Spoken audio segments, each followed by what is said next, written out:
अब आते हैं how to correct excess demand and deficit demand. ये टॉपिक आपका सबसे इंपॉर्टेंट है और 6 नंबर का जो एक क्वेश्चन बनता है वो इस टॉपिक से आएगा ही आएगा, ये मान के चलो।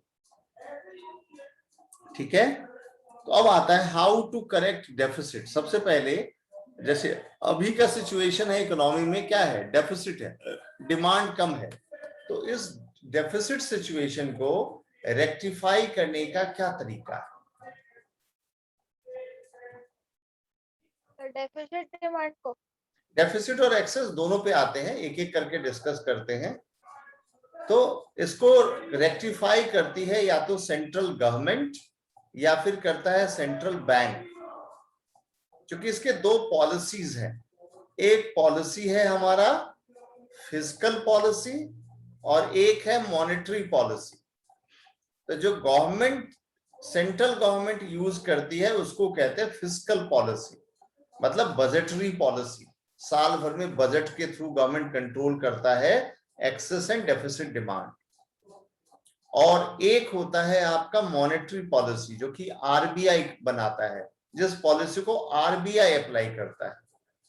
क्लियर है बेटा? सर एक बार फिर से बता दीजिए। देखो, एक्सेस या डेफिसिट डिमांड को सही करने के, करेक्ट करने के, इस प्रेशर को रेक्टिफाई करने का दो तरीका है, दो पॉलिसी है। एक है फिस्कल पॉलिसी और एक है मॉनेटरी पॉलिसी। तो fiscal policy central government apply कर लगाती है। कौन लगाता है? ये सेंट्रल गवर्नमेंट, जो मैंने अंडरलाइन किया है। ठीक है, ये बनाता है फिस्कल पॉलिसी और जो सेंट्रल बैंक है वो अप्लाई करता है आपका मॉनेटरी पॉलिसी। क्लियर है बेटा? नोट कर। ये देख लो यहाँ पे आ गया आरबीआई वो चीज, सेम चीज। I should concentrate on monetary policy. तो मॉनेटरी पॉलिसी कौन कंसंट्रेट करता है? Central bank.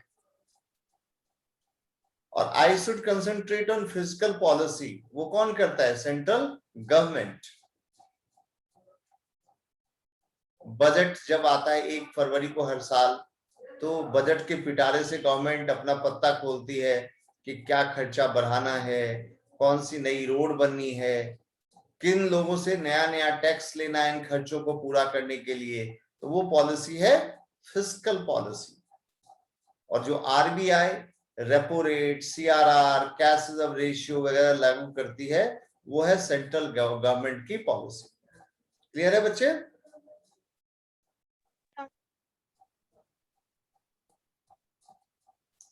मॉनेटरी पॉलिसी किस चीज से रिलेटेड है? Regarding money supply and availability of credit. और फिस्कल पॉलिसी किससे रिलेटेड है? Regarding taxation and expenditure policy of the government. Is okay? Sir एक मिनट नोट कर।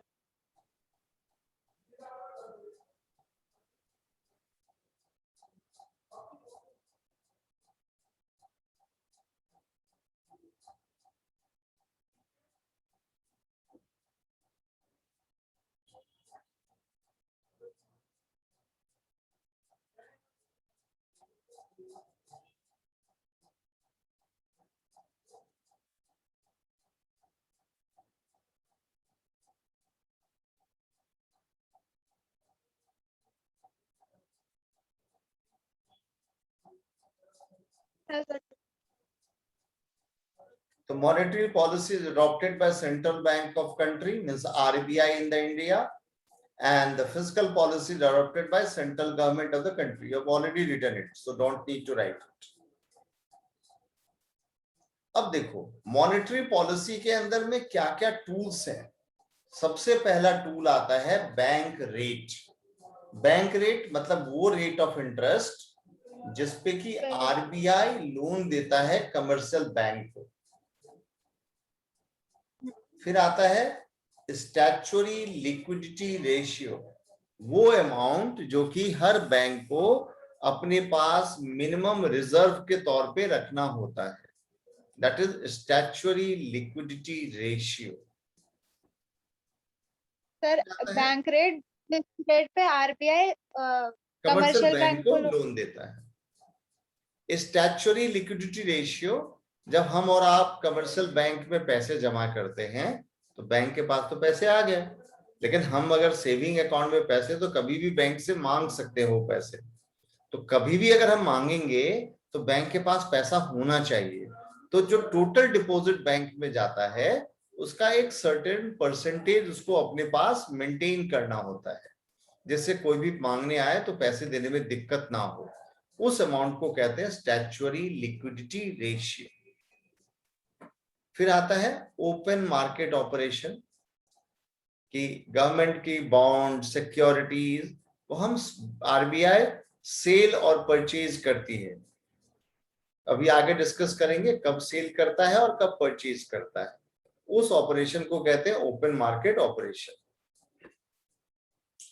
अभी हमने ऊपर पढ़ा एसएलआर, मतलब बैंक को अपने पास पैसे रखने हैं लोगों की नीड को पूरा करने के लिए।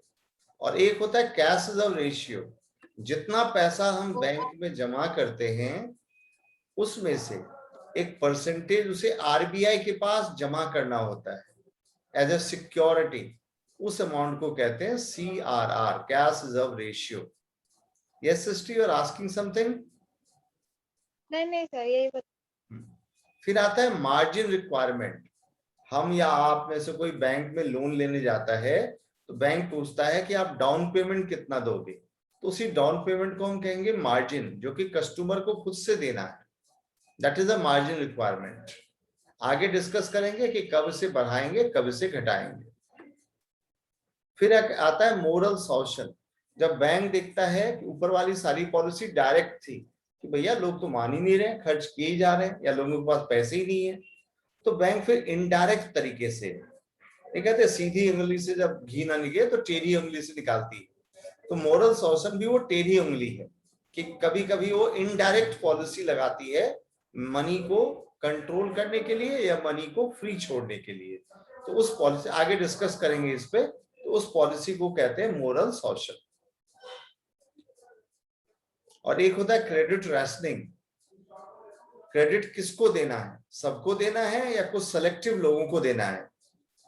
जैसे एग्जांपल लो, अभी अभी बैंक वगैरह लोन दे रही है एमएसएमईज को, छोटे छोटे बैंकों कंपनीज को, लेकिन पर्सनल लोन नहीं दे रही। तो पर्सनल तो आप खर्च कर लोगे, लोन किसी पर्पस के लिए लेते हो तो कोई देने में दिक्कत नहीं होती।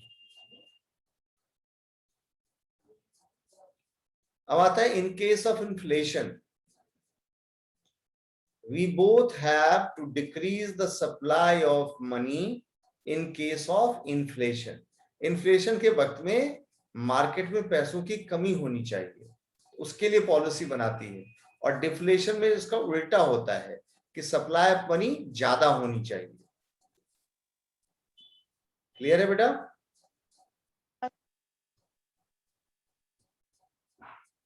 डिफ्लेशन में मनी सप्लाई बढ़ना चाहिए। अब आता है, तो ये मॉनेटरी पॉलिसी था। अब देखो एक एक का डिफिनेशन आप रीड करोगे, मैं स्लाइड आगे करते जाता हूं। bank rate is the rate of interest at which the central bank lends to or from commercial bank.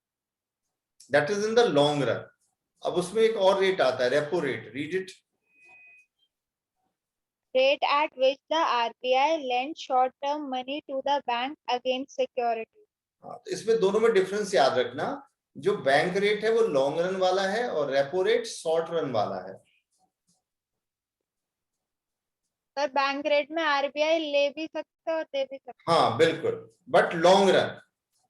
और वही जब शॉर्ट रन में लोन देती है कमर्शियल बैंक को तो उसका रेट होता है रेपो। और जब कमर्शियल बैंक से लोन लेती है आरबीआई तो वो हो जाता है रिवर्स रेपो। क्लियर है? हाँ सर, 1 मिनट यही रख। हाँ।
हाँ सर।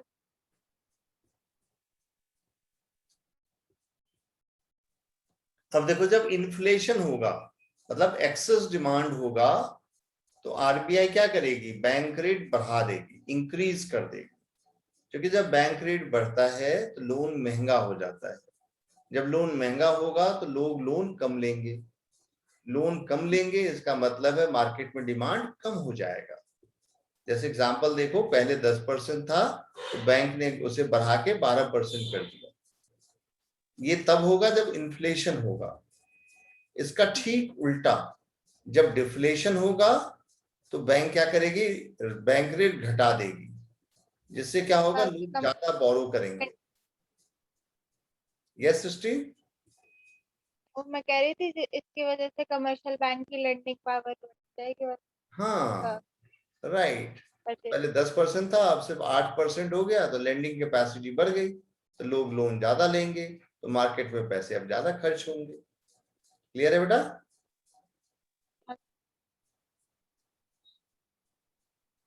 आगे बढ़े।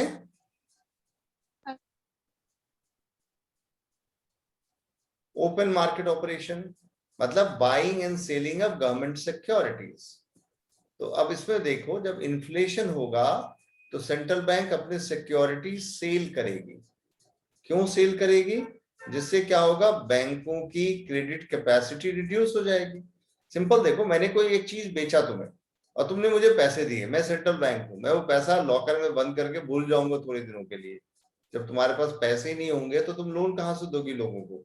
तो मतलब जब सेंट्रल बैंक अपने सिक्योरिटीज बेचता है तो मार्केट में पैसों की कमी हो जाती है, जिससे इन्फ्लेशन कम होता है।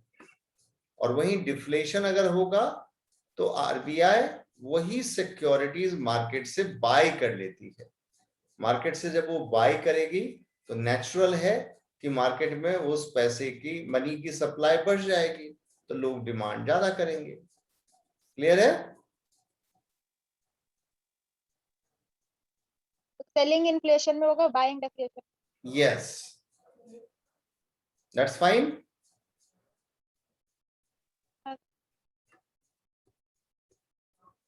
अब देखो सीआरआर क्या है, अभी मैंने बताया था, just read it.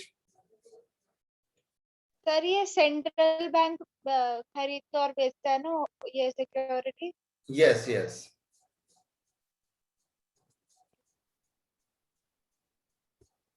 Next slide read करना बेटा जरा। सर एक मिनट।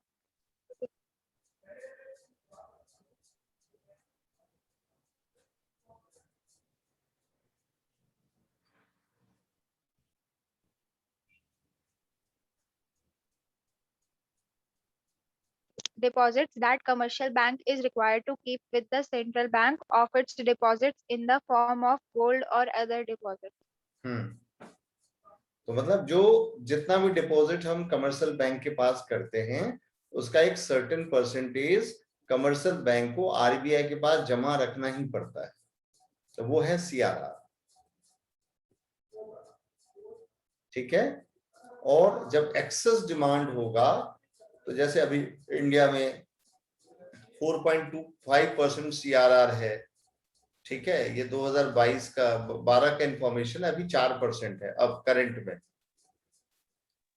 तो जब इन्फ्लेशन होता है तो बैंक इस सीआरआर के रेट को इंक्रीज कर देती है, मतलब 4 के बदले 5% रखो। इन्फ्लेशन अगर होगा तो मतलब अगर बैंक के पास 100 रुपीज डिपॉजिट आए तो 95 रुपीज ही लोन दे सकता है। और वही अगर डिफ्लेशन होगा तो 4 को घटा के 3 कर देगी, कहते कि भैया 96 के बदले 97 रुपीज लोन दो।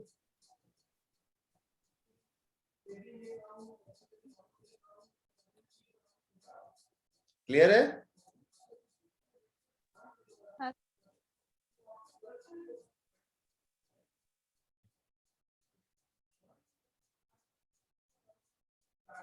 एसएलआर भी सेम है, फर्क कितना है?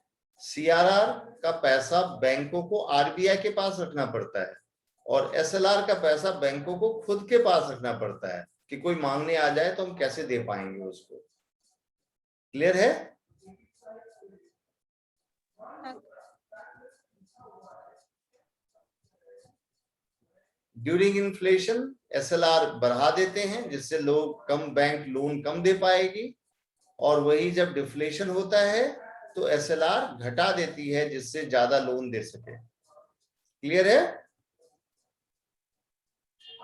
सर एसएलआर बढ़ा, इन्फ्लेशन में क्यों बढ़ाएंगे? क्योंकि मान लो इन्फ्लेशन है, लोग खूब खर्च कर रहे हैं, तो आरबीआई अगर पैसों की कंट्रोल कर लेगी, अब कहेगी भैया 23 रुपीज के बदले 25 रिजर्व रखो, तो क्या होगा, पहले लोन बैंक दे पाती थी 77 रुपीज, अब लोन दे पाएगी सिर्फ 75 रुपीज, तो मार्केट में 2% से डिमांड घट गया। क्लियर है? और डिफ्लेशन रेट, एसएलआर तो बैंक के साथ ही रहता है। हाँ बैंक के पास ही रहता है। तो फिर अगर वो अपना जो उनके पास रहता है वो इंक्रीज कर देंगे तो क्रेडिट अवेलेबिलिटी कैसे कम होगी? क्योंकि अब लोन कम दे पाएंगे ना, खुद उसको बैंक पे रखना ही रखना है, लोन नहीं दे सकता किसी को।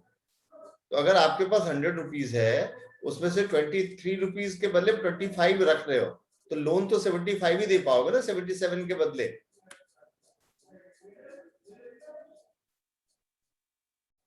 Is that clear? अब आता है मार्जिन रिक्वायरमेंट, वो अमाउंट जो कि एज अ कस्टमर जब आप लोन लेने जाते हैं तो अपनी तरफ से देना पड़ता है, सिंपल वर्ड में समझे, डाउन पेमेंट। ठीक है? तो आरबीआई जो है डाउन पेमेंट बढ़ा या घटा सकती है। तो इन्फ्लेशन के दौरान क्या होता है कि इस रेट को आरबीआई इंक्रीज कर देती है जिससे लोगों को लोन कम मिले। जैसे एग्जांपल देखो कि पहले 30% तक आपको डाउन पेमेंट देना था, तो बैंक लोन 70% दे रही थी, फिर भी लोग डिमांड लोन किए जा रहे थे। ऐसे में इन्फ्लेशन में बैंक कहते हैं कि भैया आप 40% आपको खुद देना होगा, बैंक आपको लोन 60% ही देगी, तो लोन की कैपेसिटी कम हो गई। Is that clear?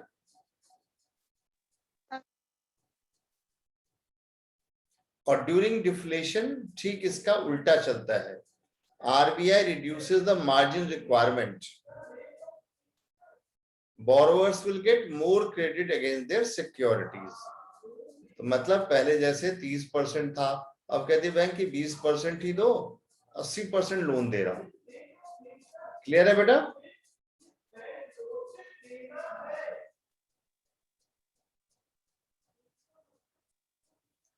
Moral solution, ये बेसिकली वो प्रोसेस है जिसमें बैंक जनरली कहता कुछ नहीं है, तो उसे पता है लोग मान तो रहे नहीं है, तो वो रूल इस तरह से चेंज करता है जिससे लोगों को लोन कम मिले या ज्यादा मिले।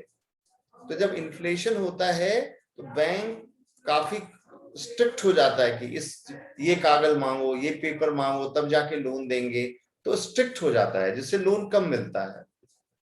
और दूसरी तरफ जब डिफ्लेशन होता है तो कहता है दे दो लोन, इजीली दो, जिससे मार्केट में डिमांड तो क्रिएट होगी। क्लियर है सृष्टि? हाँ सर, तो इसमें अगर आएगा तो ये लिखो, it government become strict during the inflation. Yes, strict. हाँ, और जब डिफ्लेशन होता है तो लिबरल हो जाता है, एक्सपेंड क्रेडिट। एंड लास्ट है इसमें क्रेडिट रैशनिंग। क्रेडिट रैशनिंग मतलब देखो, मैं अक्सर इसको एक एग्जांपल से बताता हूं। मेरे गांव में 2 किसान थे, फूलेलाल और झूलेलाल। दोनों लोगों ने 5-5 लाख रुपए का लोन लिया अपने ग्रामीण बैंक से कि अपने फार्म, अपने फील्ड को, अपने खेत को वो इम्प्रूव करेंगे। बट जैसे ही झूलेलाल के घर में पैसे आए तो उसकी जो पत्नी थी मंगनी, वो कहने लगी भैया बेटी बड़ी होगी, अब इसकी शादी कर दो।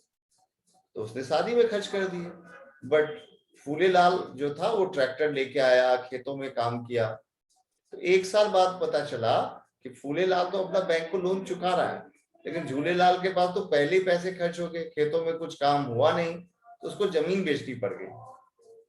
तो अल्टीमेटली क्या दिखा कि एक आदमी जो प्रोडक्टिव सोर्स के लिए पैसे यूज कर रहा है वो तो लोन चुका रहा है, लेकिन जो नॉर्मल पर्सनल एक्सपेंडिचर पे कर रहा है वो लोन नहीं चुका पा रहा। तो ऐसे कंडीशन में जब इन्फ्लेशन होता है तो बैंक क्या करती है, क्रेडिट को रेशनलाइज कर देती है।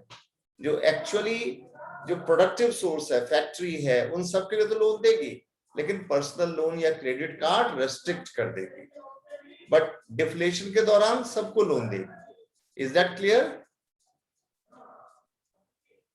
हाँ सर, तो इन्फ्लेशन में कम होगा, डिफ्लेशन में बढ़ेगा।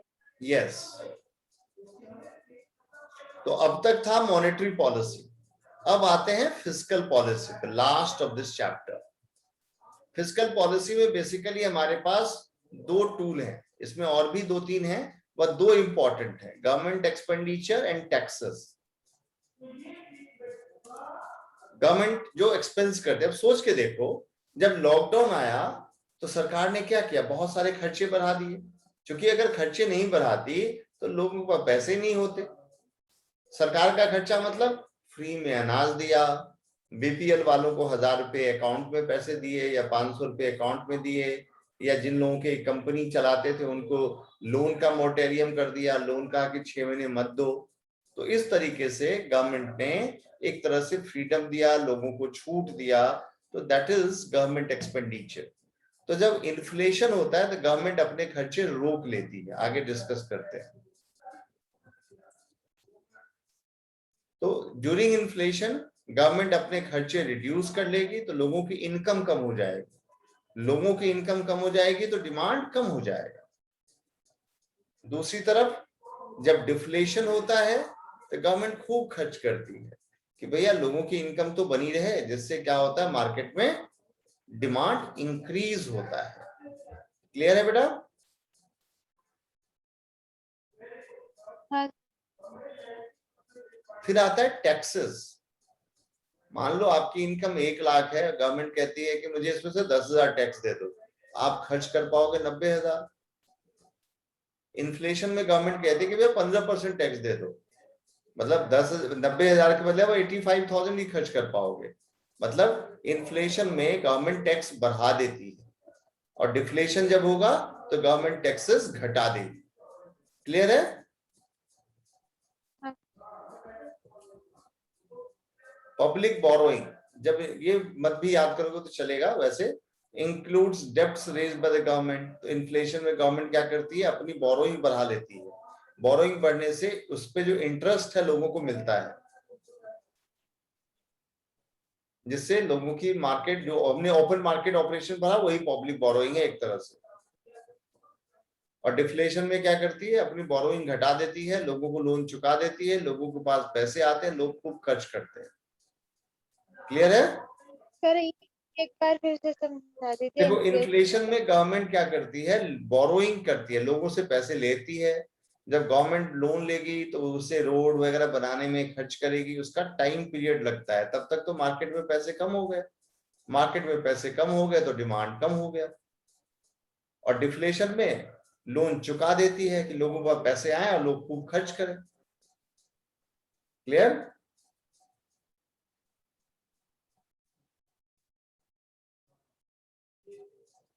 क्लियर है सृष्टि?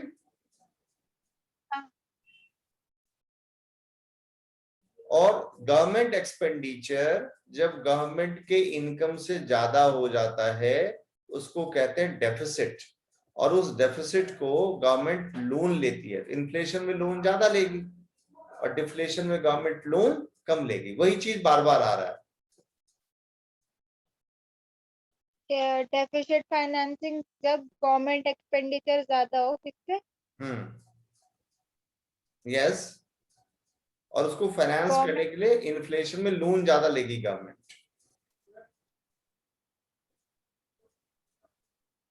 और डिफ्लेशन में लोन कम करेगी। इधर तो इंक्रीज, सर एक बार सर यहाँ तो डिफ्लेशन में इंक्रीज लिखते। प्रिंटिंग ऑफ नोट्स, नोट्स छापती जाएगी जिससे पैसे लोगों के पास खूब आए खर्च करने को। बट प्रिंटिंग ऑफ नोट्स, एक मिनट, प्रिंटिंग ऑफ नोट्स आप याद ही मत करना, क्योंकि प्रिंटिंग ऑफ नोट किसी भी तरीके से इकोनॉमी के लिए सही होता ही नहीं है। तो आप डेफिसिट आपके सिलेबस में वैसे भी है नहीं, आप इसको अभी छोड़ देना। Deficit finance. अब देखो, तो अब एक बार जितना हमने पढ़ा उसका एक brief note. Measures to correct excess demand मतलब इन्फ्लेशन, बैंक रेट बढ़ जाएगा। ओपन मार्केट तो सिक्योरिटी सेल करेंगे। सीआरआर एसएलआर दोनों को बढ़ाएंगे। मार्जिन रिक्वायरमेंट भी बढ़ाएंगे। मोरल सॉल्यूशन स्ट्रिक्ट करेंगे, राइट?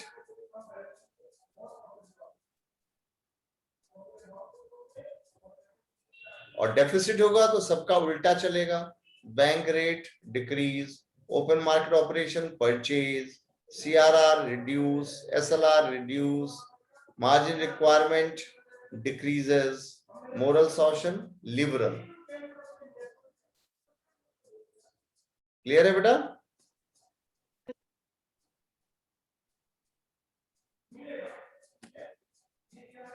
सृष्टि क्लियर है? हाँ सर। तो this is the end of this chapter. ये जो अभी हमने पढ़ा topic excess demand deficit demand कैसे ठीक करेंगे, ये आपसे पूछा